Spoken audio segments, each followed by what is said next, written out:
Hola. Bien, mi nombre es Javier Girón López y nací en la Ciudad de México. Tengo 39 años viviendo aquí en Cancún. Mis papás me trajeron a los 2 años de edad. Y me preguntas de dónde soy originario. Fíjate que es algo que yo siento que soy originario de México, ¿sí? No siento que soy originario, por llamarlo de algún modo, de un estado de la República en específico. ¿Por qué te digo esto? Porque he tenido la fortuna de conocer varios lugares del país y cada vez que estoy en alguno de ellos me siento parte de ese lugar. Por ejemplo, no sé, he estado en Guanajuato y me siento guanajuatense, he estado en Veracruz y me siento veracruzano. Y es algo que yo creo que si dejáramos de identificarnos con los gentilicios de cada región, creo que el país podría ser mucho más unido. Creo que los habitantes de este país podríamos ser mucho más unidos, ¿no? Porque es muy común que no sé, quizás los regios no quieran a los yucatecos, o los yucatecos no quieran a los tabasqueños no quieren a los de la capital, y así se va, ¿no? Entonces, yo en este momento me considero cancunense porque vivo en Cancún, pero si estuviera viviendo en otro lugar de la República, me consideraría de ahí, ¿no? Creo que para mí es importante honrar el suelo que pisas. Yo desde pequeño he sido muy curioso, he sido muy ocurrente. De hecho, yo desde pequeño, mi sueño era ser pintor.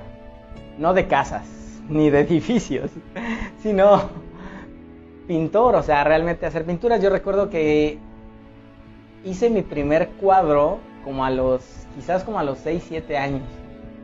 En un cuadrito de madera, en una madera, mi papá hacía talachas en la casa.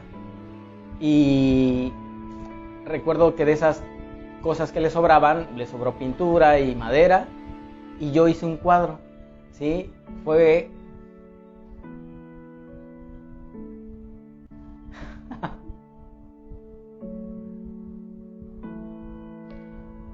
fue como el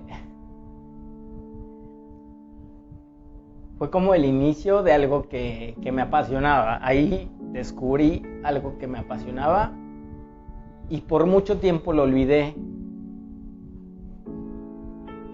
Hasta apenas hace poco tiempo que regresé a ese sueño de la infancia. Regresé a recuperar ese sueño y desde hace algún tiempo para acá, no tiene mucho, me decidí a comprarme mis pinturas, a comprarme mis lienzos, o simplemente hacer una pintura en alguna madera, en algo que yo encuentre para pintar, ¿no? Entonces es un recuerdo. Déjame. Ups, manches, no me lo esperaba. Uy, mi adolescencia fue divertida. Sí, muy divertida. Hubo una etapa, yo recuerdo que a eso de los quizás 12, 13 años, yo no era muy popular en la escuela. Es más, no era nada popular, ¿no? Para ser sinceros. Y eso era en la secundaria, y también en esa etapa se da la situación de que mis padres se separan, y como todo preadolescente busca un nicho donde ser aceptado. Yo recuerdo que en esa ocasión tuve la oportunidad de entrar a un grupo de jóvenes en la Cruz Roja, y pues llegué siendo uno más, pero en ese entonces no sé si aún sigan teniendo esa filosofía en la Cruz Roja, pero tenían un proceso de crecimiento para los jóvenes donde los encauzaban a canalizar como tal sus energías a algo positivo, y es lo que a mí me apoyó a tener un crecimiento personal, porque ahí empecé a descubrir las cosas que podía hacer. Era como que conocer un espacio nuevo donde yo podía desarrollarme con mis propias capacidades. Mi primer curso importante tenía yo alrededor de 16 años y le di la capacitación a personas mayores de edad, o sea, ya eran paramédicos. Era no en un tema prehospitalario, pero era un tema relacionado a el trabajo comunitario.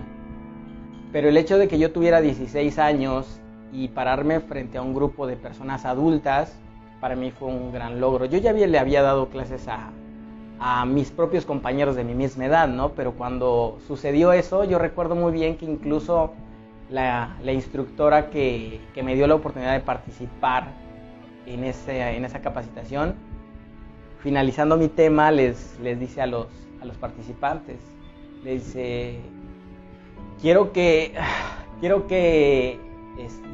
noten que es la primera vez que Javier se enfrenta a un grupo donde los alumnos superan su edad, y les pido un aplauso para él, ¿no? Y entonces así digo, o sea, ese es el que más recuerdo. A la primera que conocí fue a Joyce. Cuando yo tenía ya 18 años, se dio el momento de que yo tomara el curso en aquel entonces de técnico en urgencias médicas. Joyce entró también a ese curso. Yo recuerdo que era la nerd del grupo. Y ahí hicimos muy buena amistad junto con ella y otros compañeros que aún siguen en el medio. Éramos como que el grupito de siempre. Y después, tiempo después, yo ya que era yo paramédico y ya que yo daba clases, ahí entró Juárez y José Luis como alumnos del curso de técnico en urgencias médicas, y ahí les di clases también a ellos. No eran mis amigos en ese entonces, cabe mencionar que no me juntaba yo con la chusma, pero después yo trabajé en el parque acuático Wet n Wild en el área médica, y ahí trabajaba Juárez y José Luis, e hicimos muy buena amistad, puesto que ellos estaban en el área acuática, también se dedicaban a las emergencias. Entonces fue ahí donde los conocí. Ya después me entero que Juárez y Joyce, pues uno un muy buen amigo y la otra mi mejor amiga, pues así como que pues entonces ahí se fortaleció la amistad con ellos como tal. Punto número 1, las ganas de hacer bien las cosas, ¿sí? La excelencia. De hecho, ese es un valor que tenemos en la OMG y creo que eso nos define, la excelencia. Punto número 2, el soñar en grande. No nos permitimos soñar en pequeño y no estamos dispuestos a que alguien nos diga que no se puede. Durante todo este proceso de vida también hemos tenido aprendizajes y personas que nos han enseñado mucho. Como tal, hemos recibido entrenamientos, quizás pudiera resultar presuntuoso, pero entrenamientos incluso de liderazgo, y funciona, puesto que es lo que nos ha permitido también llevar a buen término el proyecto de la MG. Es decir, si tú no eres un buen líder, si no te entrenas para ser un buen líder, difícilmente vas a hacer que un grupo crezca. Entonces, si tú quieres ser un líder, el primero que debe estar dispuesto a aprender eres tú. Fe. El guardavidas, yo creo que a lo largo de la historia siempre le han hecho creer que es menos que cualquier otro servidor de emergencias.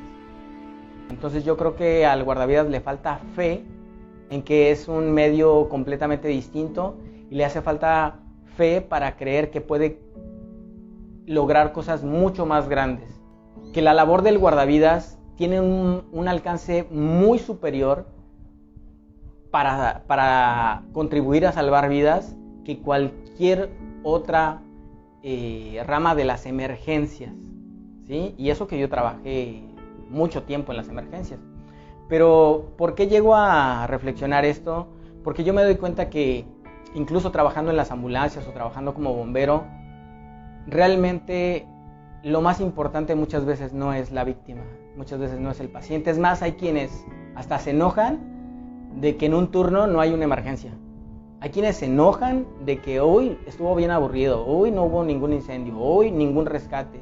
O sea, entonces te das cuenta que ahí la gente no está preocupada a veces, no hablo por todos, sino que esas personas que tienen esas actitudes no están preocupadas por el prójimo, sino están preocupadas por sentirse necesitados, ¿sí? Por ser necesarios para alguien.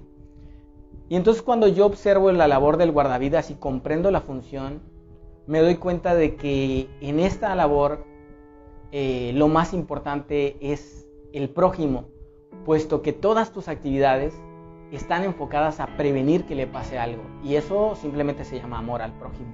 Me gustaría ser recordado como alguien que realmente funcionó para este mundo. Yo creo fielmente que este mundo nos da la oportunidad de aprender y de enseñar. Entonces, el hecho de que yo pueda ser recordado por alguien como esa persona que contribuyó a su crecimiento, yo creo que eso me bastaría. Libertad en muchos aspectos, pero principalmente la libertad creativa y la libertad inventiva. Yo te comentaba que desde pequeño soy muy curioso, muy inventivo, muy creativo, ¿sí? Entonces, algo que me ha dado la AMG es esa libertad, y sobre todo que afortunadamente, gracias a Dios, los resultados han hablado. Hemos tenido buenos resultados con cosas que he propuesto. Entonces eso ha reforzado la confianza que me han depositado los demás miembros, y yo creo que eso es lo más gratificante que me ha dado, ¿no? La libertad de seguir creando cosas propositivas. Yo podría ser el testimonio de que se puede contribuir a salvar vidas sin la necesidad de meterse al agua. Y te lo digo porque yo antes de pertenecer a la AMG incluso no sabía nadar, ¿sí? Yo era muy temeroso incluso al agua. Aún lo sigo siendo. O sea, realmente es un medio en el que no me siento cómodo, sin embargo he aprendido a estar cómodo en esa incomodidad, ¿me explico? Entonces el aprender a nadar y el que yo ahora sea capaz de meterme al mar, de irme a un cenote, de estar en un río, de estar en una laguna y sentirme cómodo a pesar de que no sea mi medio, o sea, wow, eso para mí ha sido algo, una satisfacción. A mí me da mucho coraje que la gente quiera ser un gabacho de segunda cuando puede ser un mexicano de primera. Y realmente me exprime así el hígado la gente malinchista, la gente que cree que en México no se pueden hacer las cosas, la gente que cree que por haber nacido en Suiza o en Dinamarca o en Francia o en Estados Unidos creen que son mejores. Creo que eso es algo que de nuestra sociedad y evidentemente del gremio de los guardavidas o las emergencias es algo que me puede mucho, que me duele mucho, que se sientan inferiores a personas de otros países simplemente por ser mexicanos. Creo que nos hemos enfrentado a muchos nos en estos 14 años. Mientras la palabra del Eterno diga sí, nosotros seguimos al líder.